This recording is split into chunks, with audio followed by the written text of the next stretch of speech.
Get a cup, get a cup, get a cup. Hello, hello. Welcome back, everyone, to another video of Versus Slayman. Today, we're looking at YouTube channels abandoned for disturbing reasons by Visual Venture. Now, I really like Visual Venture's videos.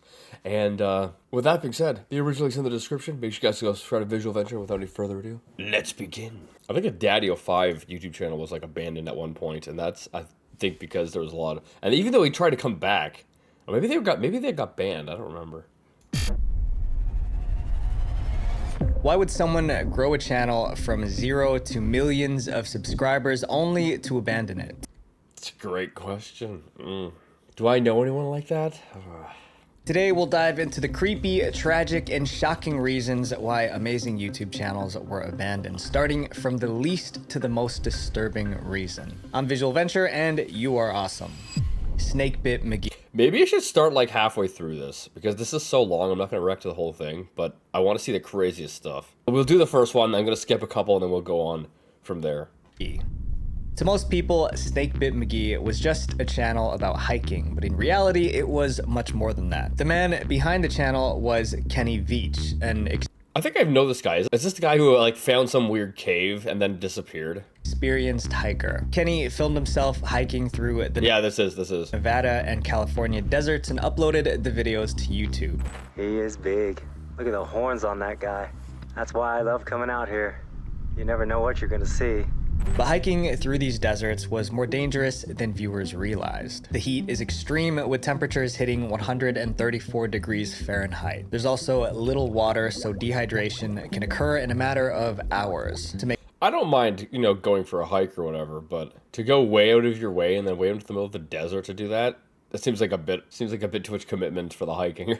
Make matters worse, Kenny was hiking through the desert alone. He didn't carry a map or compass, and his food and water supplies were minimal. We walked through the home to rattlesnakes, mountain lions, and coyotes. But instead of staying clear of them, Kenny was known to play with rattlesnakes for fun. It was only a matter of time before one of his hiking trips went horribly wrong. Kenny's problem— No way he's playing with them while he's in the middle of nowhere. Like, if you're playing with them, but there's people around where they could get you to emergency service if necessary, that's not good, but it makes a little bit more sense. Began with a simple comment on a YouTube video. In June 2014, a YouTube channel called Serious Disclosure posted a video titled "Son of an Area 51 Technician." The video was by a guy who claimed his dad was an engineer at Area 51, which was a top secret military base in Nevada. Conspiracy theorists believe that the US government conducts top secret experiments involving UFOs, aliens, and other extraterrestrial technology there. So after this guy posted— I personally don't believe that, but it is a military base. That's why if you drive into that area, they will, like, stop you. I've seen videos on YouTube where people will drive into there, then all of a sudden they'll have other vehicles, like, chasing them. This is because you're trespassing on a military base. Let's use some logic here. The Area 51 video, people started watching and commenting. One of the comments was from Kenny Veach. Kenny wrote, "I am a long-distance hiker. One time during one of my hikes, I found a hidden cave. The entrance to the cave was shaped like a perfect capital M. I always enter every cave I find, but as I began to enter this particular cave, my whole body began to vibrate. The closer I got to the cave entrance, the worse the vibrating became. Suddenly, I became very scared and hightailed out of there. That was one of the strangest things that have ever happened to me." Everyone was buzzing about Kenny's comment. A strange M-shaped cave near Area 51? Could it be proof of aliens on Earth? There was just one— Is this hole in the rock proof of aliens? Frig, man. problem. Kenny didn't have any evidence, and many people called him out for it. To prove he was telling the truth, Kenny had to return to the cave and film it. His subscribers urged him to retrace his steps and find the cave again so that he could investigate further. It seemed like a simple task for Kenny, but it would become a huge disaster. In late 2014, Kenny went on a hike to find the M cave, but he seemed really nervous. Besides his video camera, Kenny also took a firearm for protection. So I hope I can find it again. And if I do, I'm going in there. I'm gonna put on my light and take my out and walk in there and see if I find anything. I know I've seen something on this before, but that's why I'm familiar with Kenny. But how did they get the video footage of him? Did he go out at a different time? Fortunately, his mission would end in a failure. I think that must in a have video happened. entitled M Cave Hike, Kenny revealed that after days of searching through the hot desert, he couldn't find the cave. Well, I did not find the cave. That is so weird. I mean, I thought for sure I was just gonna be able to find it. Disappointed, YouTube users flooded the comments section criticizing Veach for not proving his original claim. They pressured him to go on another hike and find the cave by any means. Does the opinions of others really mean that much to you? Maybe it's there, maybe it's not. It's not really worth risking your life and just wasting so much time doing. What he should have done was turn on like one of those tracking devices where it tracks your GPS location, and then you can look at a map of where you've been and where you haven't been, and then you could actually, like, you know, search different sectors to see if you could find it that way. That's probably the smartest thing you could have done. Kenny's credibility was at stake. So in November 2014, Kenny went on another hike to find the M Cave. He told his family and friends that he would be back the next day. Days later, Kenny never returned. Kenny's girlfriend reported him missing and search teams went looking for him. On November 22nd, search and rescue volunteers found Kenny's phone near an abandoned mine shaft. His car was also Sounds like he probably went down the mine shaft, but then why would he do that? found about a 4-hour hike away from where the phone was found. But no other What? traces of Kenny were discovered. It was like he vanished into thin air. Conspiracy Well, I mean, if something happened and he passed away, coyotes, vultures, those kinds of things would probably have eaten him.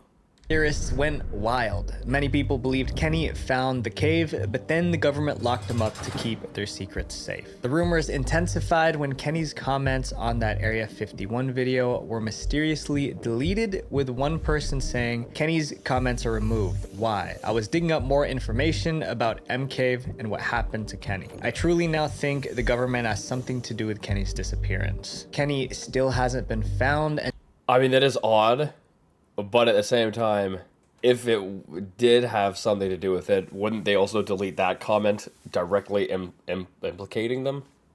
his YouTube channel has been inactive since. Kenny Veach was trying to solve a mystery, and now he is another mystery. All right, we're going to skip a little bit. We're going to go up to here. Jenna Marbles. Jenna Marbles was one of YouTube's first superstars. I remember Her channel her. grew to 20 million subscribers and 1.8 billion video views. She was the first YouTuber Maybe she just retired. to have a wax figure of herself at Madame Tussauds in New York. Her YouTube videos were discussed on ABC News and in the New York Times. And then Jenna threw it all away by quitting YouTube. Her videos weren't demonetized and she didn't have health issues. She just quit. But the big question is why? To understand Lack of motivation, maybe? I don't know. I remember watching her when I was younger. And then, yeah, she just kind of just did stop. But then she also had a boyfriend, I think, who did YouTube videos. And then either they broke up at one point, or I don't remember exactly the whole thing. the answer, we need to explain how Jenna, a former go-go dancer at nightclubs, gained 20 million subscribers in the first place. When Jenna joined YouTube in 2010, she pulled off something amazing. Her very first video went viral. Her video, How to Trick People into Thinking You're Good Looking, got 5.3 million views in the first week. I don't Wow. even have a video with that many views, period. Well, this one here's got 2.8, but it's definitely not 5.3.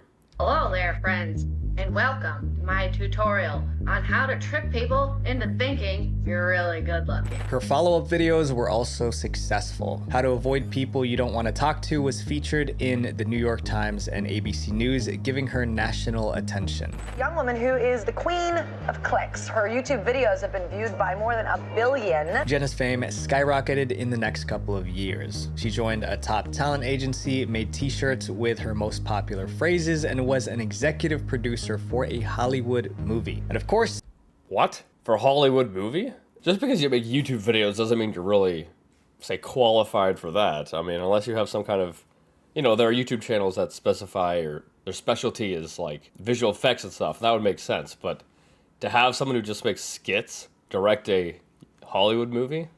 Okay. Jenna got rich making millions of dollars from YouTube. Now, once a week, she makes a new video on everything from how to put on makeup when you're drunk Amazing. to a day in the life of Jenna. After 10 years on YouTube, Jenna was a real celebrity. That's when one mistake from her past came back to ruin everything. The N-word? What'd she do? I don't know. In June 2020, someone noticed a video on Jenna's YouTube channel. The video showed Jenna imitating Nicki Minaj while wearing blackface. Is she? Blackface is a type of makeup that white Like, she definitely does not look like this. performers use to imitate black people. That's crazy. Although Jenna's blackface video was from 9 years ago in 2011, it still made thousands of people mad. Social media blew up. Jenna was criticized for creating such distasteful content. But Okay, am I friggin' blind? That doesn't look like she was doing that with, like, her face is pretty orange. She looks like she was doing Trump face. That doesn't look black to me, okay? I don't know. Is it just me?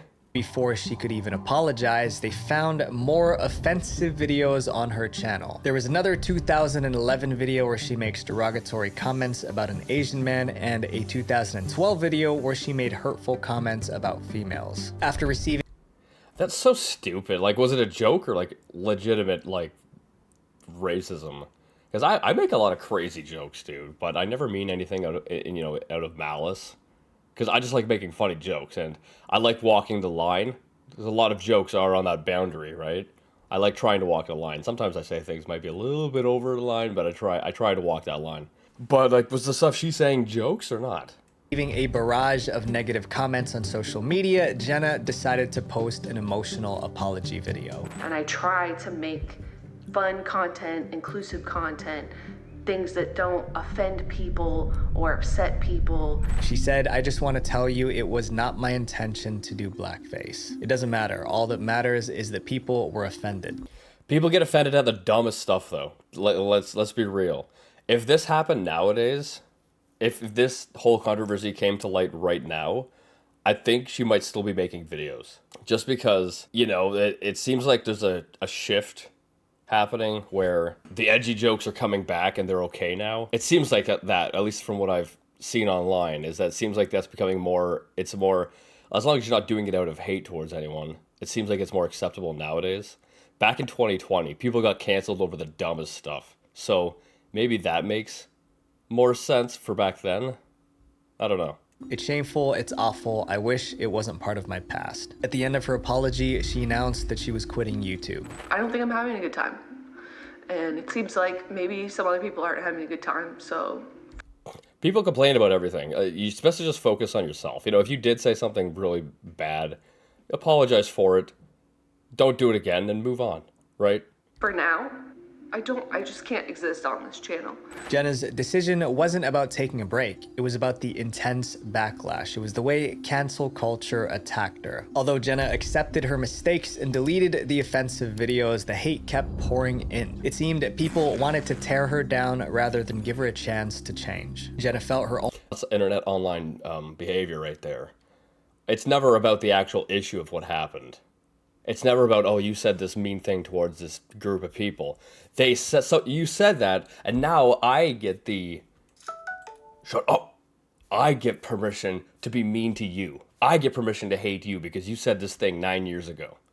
That says more about the people hating her than what she said directly, I think. Only option was to quit. Jenna leaving YouTube was headline news. It showed just how famous she was. Her subscribers genuinely loved her and didn't want to see her go. One fan tweeted, "I'm devastated. I watch Jenna Marble videos every night. I rewatch it tons of times. The fact that she may never return to her channel, post content there anymore breaks my heart. I look up to this woman so much." So to me, Jenna's story is disturbing because it shows how horrible cancel culture is. One of the first I agree. Like, I think it's stupid. I'm so glad that the internet's kind of moving past that now.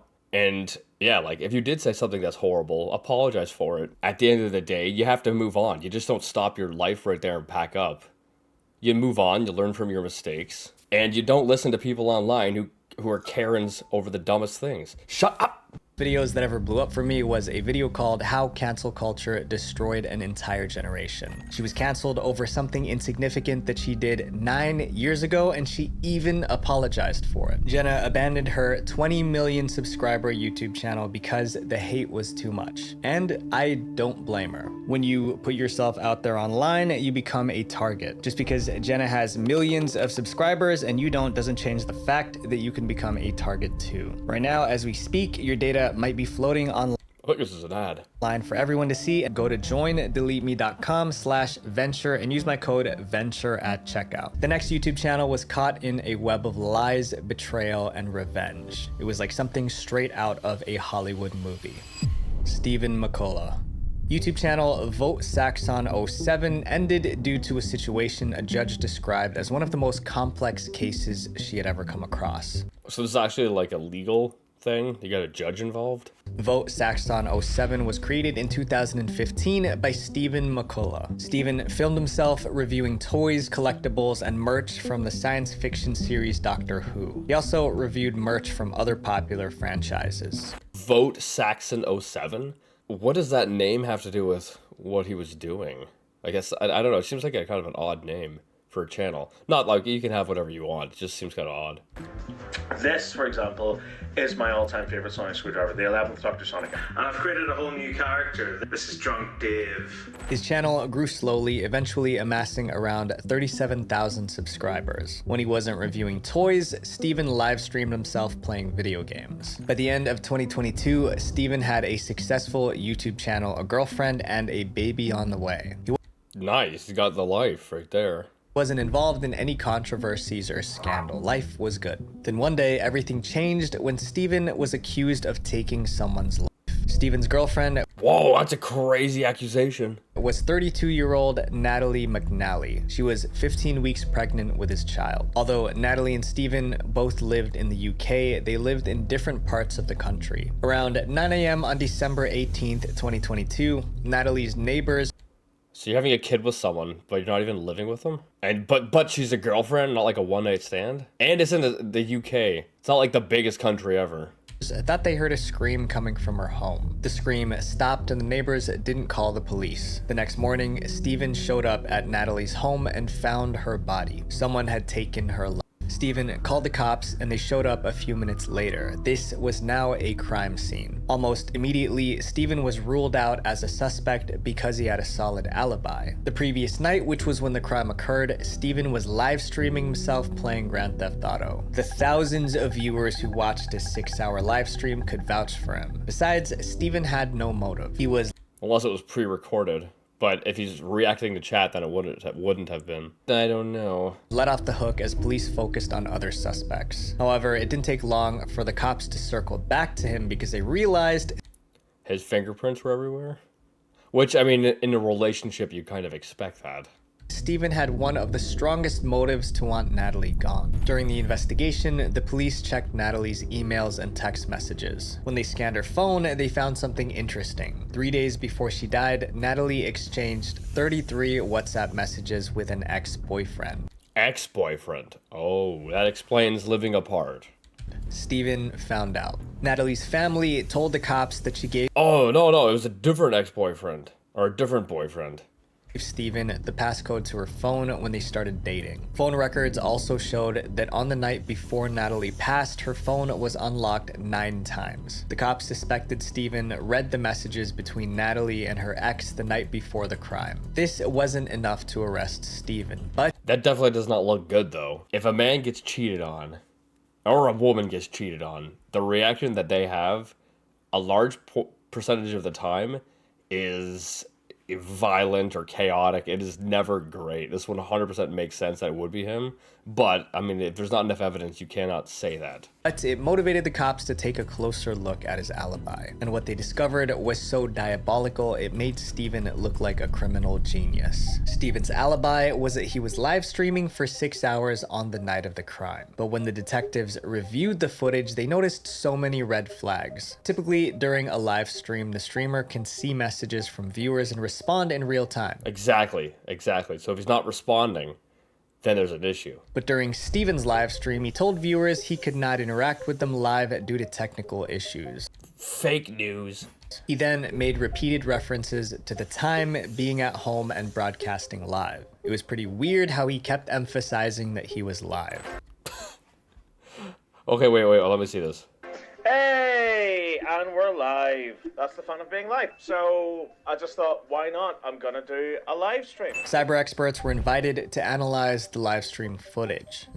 Look at me playing my game at home. It's just like, oh, I'm playing this live at home on Sunday. Look at me, I'm playing so innocently. And they confirmed what the cops suspected. Steven's live stream was not live. It was pre-recorded days earlier. 100% he did it then. Well, I can't say that for sure, but what are the odds of this? He pre-records a live stream, making it look like he's recording live, and then his girlfriend ends up gone. How could that be a coincidence? The fake live stream didn't prove that Steven was guilty, but it did prove he lied about what he was doing on the night of the crime. Why would an innocent man lie to the cops? Steven was invited to the station to answer that question, and believe it or not, he had an explanation.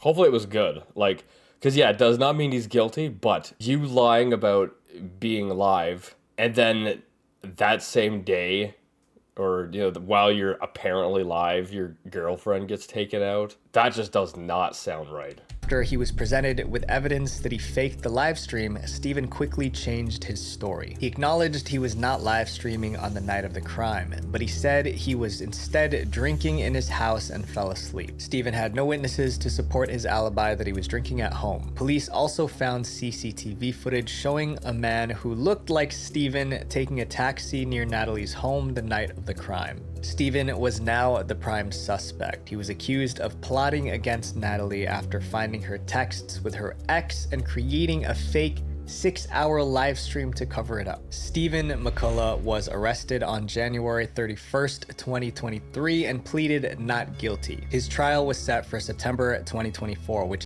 Well, it's been a year now, so I wonder if he's actually, you know, in jail. I have a feeling that he's not in jail. Is literally right now as I'm recording this video. Steven's arrest and fake live stream alibi was headline news around the world. After his arrest, Steven obviously abandoned his YouTube channel. The next channel on our list... Oh, so we don't even have a guilty verdict or anything? But yeah, that's crazy, like, diabolical. And I to me, it looks 100% looks like he did it, but I'm not sure what the actual court ruled. It also involves a YouTuber who went from being loved to hated. In fact, things got so bad that their own subscribers put a bounty on her head. What? Nutty's diary. By the time she was 29, Nathamon Kong, also known as Nutty, was one of the most successful YouTubers in Thailand. She started her channel in 2014, posting singing and dancing tutorials, K-pop covers, as well as vlogs to document her daily life. Nutty's beauty and charisma attracted many fans. Soon, her channel amassed over 800,000 subscribers and millions of views. As Nutty got more popular, she began to earn a lot of money, and she wasn't afraid to spend it. Nutty filmed herself buying luxury cars, watches, and properties. I hate seeing people do this. I hate it so much. I don't care how much money you're making, but flaunting it's never great. Also, alright, who knows what I'm about to say? Who knows what I'm about to say? All those of you who out there are familiar with what I say. Who knows what I'm about to say? She should invest that money. Wasting it on a car which is going to devalue. Within 2 years, you're going to lose so much money on that vehicle. A house might gain value, so that's an investment, you could say. But all this other stuff is just so pointless. Like, this career you have as a content creator is not going to last forever. You have to be smart while it's around. Showcasing her lavish lifestyle attracted even more followers. It was at this point that Natty shocked her fans by quitting singing and dancing to become a financial guru. It Oh, maybe she's actually smart then. Huh, I was wrong. Turned out to be the biggest mistake of her life. Nutty subscribers watched in awe as she showed her lavish lifestyle, dreaming of the day they could be rich enough to live like her. So they were excited when Nutty announced she was going to help her subscribers get rich. Suddenly, she claimed that she was a successful Forex trader. Nah. She started, like, selling courses on... What, did she make one of those, like, scam YouTube ads as well? She started going by the name Coach Nutty. She said she could generate thousands of dollars in just 16 minutes of trading and over $100,000 in a single day. Why would you say that? Oh my gosh. That's just preying on people who don't know anything about trading or investing. Because, like, Forex trading, if you don't know, is trading currencies between, like, you know, if the US dollar's falling down and, like, the Australian dollar's going up. You'd put money in the Australian dollar. Then when you think the trade's done, you convert it back, and then you keep the difference, whatever the dollar gained from whatever the US dollar lost, right? So it's that kind of stuff. It's very difficult, and I think like 90% or 99% of actual traders lose money, and so it's a very dangerous. And to all of a sudden, like when she's a dancer and she does this crap, and then all of a sudden to claim that you can make $100,000 a day by her course or whatever she's selling, that's horrible. She even posted images of what she said her profits were. Her lavish lifestyle convinced viewers that she was rich, and following her advice would make them rich too. Oh my gosh, it's unbelievable. Just freaking sit and dance. When Nutty made her pitch. Since she was such a good trader, she told her subscribers to send her money for forex trading, guaranteeing returns as high as 35% on their investments. If it sounds too good to be true, it is. This is like a pyramid scheme. Usually when people invest in the stock market, the average return is about 5 to 7%, so this was incredible. In total, more than 6,000 people gave her their money. Then they sat back and waited for the checks to come in. Did she just like bounce then? Fortunately, they were going to be disappointed. By April 2022, the 6,000 people who invested with Nutty didn't receive their payments, and they were furious. How did you think that was gonna work? What, do you just PayPal her like all your life savings and then be like, she's not giving me my money back? Of course, it's not like she's a freaking hedge fund or something where they have an actual like legal, there's like a framework that they have to operate in. Are you just sending your like donating money to this person expecting them to send it back? Like, how do you think that's supposed to work for taxes?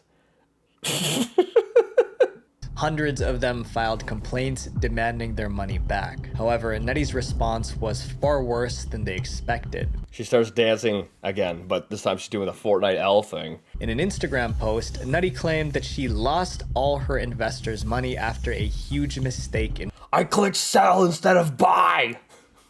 Trading. The amount she lost was about 55 million US dollars of her subscribers' money. Now let that sink in.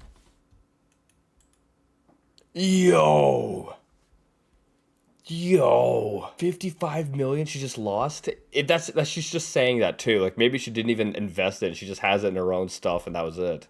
Now she's just saying that to cover herself, and that way she gets 55 million to herself. Did no banks start like questioning what was going on when this person received 55 million dollars out of random people, like random people just PayPaling her? How is this like, this seems so illegal. Nutty promised to return all their money if they gave her some time. Then she went silent on social media. Her announcement caused panic among her subscribers. Some tried to sue her, but her response to the lawsuit was that she wouldn't be able to make repayments if she were imprisoned. And then amidst the growing scandal, Nutty vanished. Yep, taking that money, now she's now in like, I'll probably fled the country, I would assume. Reports claimed that she might have fled to another country, most likely Malaysia. Her victims chipped in and put a bounty on her head. Within a few months, they raised $55,000 as a reward for information leading to her arrest. Unfortunately, Nutty still hasn't been found. Her YouTube channel, Nutty's Diary, has been abandoned for about 2 years. That was a wild one, dude. Don't listen. There are so many like financial people or so like ads online that you see that are straight up like scams. If something sounds too good to be true, it is. You know, yeah, the average return you get in the stock market is like 7%, I think, on average a year. And you can be in different areas and do better than that, right? But I say 35%. Might as well go to a casino and just bet it all in black at that point. Spy Kitten TV. Spy Kitten TV is a YouTube channel that helped spread the wildest conspiracy theories on the internet. Created in 2015, the face behind the channel was a mysterious lady known as Dasha. My name is Dasha, for those of you who don't know, and I was born in Russia. Spy Kitten TV made videos discussing secret societies, the occult, and world domination. No one was off limits for Dasha. From Hollywood actors to Billboard's hottest musicians, Dasha didn't hesitate to accuse anyone of being a member of an evil secret society. That doesn't sound like that's going to go over so well. Because maybe all of them are not, but then maybe at one point someone was, and they decided to do something about it. In today's video, we will be discussing the terrifying reality of our world and the demonic forces behind it. The group Dasha discussed most was the Illuminati. She claimed the Illuminati was trying to establish a new world order to control the world. The only way you stop them was to expose their master plan before it was too late. So that's what her YouTube channel was trying to do. Videos like The Weeknd admits he sold his soul, Illuminati exposed, and the Illuminati's warning to Taylor Swift brought in millions of views, helping her channel reach 267,000 subscribers at its peak. But as Dasha got more subscribers, her theories became more disturbing. She dissected music videos and celebrity photos, pointing out symbols she believed were linked to the Illuminati. I will be decoding. I've seen some of those before, not really specifically from this channel, but I've seen other videos kind of insinuating similar stuff. Whether it is true or it isn't, I have seen other stuff or videos where people do talk about the Illuminati, so they may be still around. Regardless, from what my understanding is, they just kind of like control a lot of pop culture stuff. Nonetheless, you should also be aware of that you will see what you're looking for. So if this person's whole job and everything is to look for conspiracy stuff, she's gonna see that everywhere, because your mind's just gonna start linking things, and then you're gonna like slowly start going crazy or something. Decoding the extreme Illuminati symbolism purposely planted throughout Beyonce's music video called Hold Up. Many believed Dasha was connecting unrelated events to build a narrative that supported her theories. See what I was saying? Like, if you're looking for something, you'll most likely see it, whether it's actually there or not. Still, her fans saw her as a hero, putting herself in danger to reveal the truth. It sounded far-fetched, but maybe Dasha was really in danger, because something strange happened when Dasha tried to link rapper Tekashi 6ix9ine to the Illuminati. In July 2018, Dasha uploaded a video titled "Tekashi 6ix9ine Welcomed into the Illuminati." In today's video, we will be discussing rapper Tekashi 6ix9ine, his brand new music video, and his involvement with the Illuminati.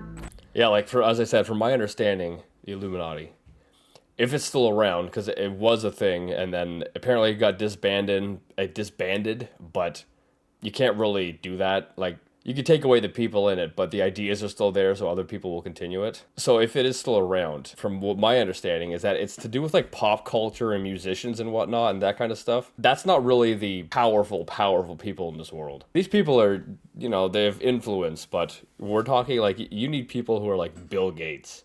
You need people like George Soros. You need people like Elon Musk, Elon Mao, Jeff Bezos, like, you know, the CEO of Palantir. Those kinds of people have insane power. And those are the kind of people you would want if you were really trying to like push certain agendas into the world, I would think. Dasha focused on the music video for Fefe, a collaboration between him and Nicki Minaj. She pointed out several symbols and imagery that she believed were signs of Illuminati influence. No matter how goofy and innocent this music video looks to the average viewer, many won't notice what is actually going on. Dasha's video was a huge success, raking in over 1 million views. Her subscribers were eager for more exposés like this. They waited and waited, but no new video came. That's when they realized Dasha disappeared. In July 2018, Spy Kitten TV suddenly went silent. Her social media channels also went dark with no explanation. Dasha's disappearance made people wonder what really happened to her. Some thought Dasha... They got her! Probably something like that, or maybe she got into a car crash or something, you know, maybe some kind of accident happened unrelated to the videos she was making. Dasha uncovered something dangerous, something that went far beyond the usual conspiracy theories. A secret so huge, those in power would do anything to keep it from getting out. If Dasha had real proof of a conspiracy, then there's a possibility that some people would want to end her. This theory gets more disturbing when you consider how Dasha vanished. No warning, no goodbye, just silence. That's why, yeah, like it could be that where she did uncover something, or maybe she's got into some kind of accident or whatever in the real world, right? Like things happen. People have heart attacks for no reason. People, you know, maybe she got some kind of illness and then that was it. Yeah, like you never really know.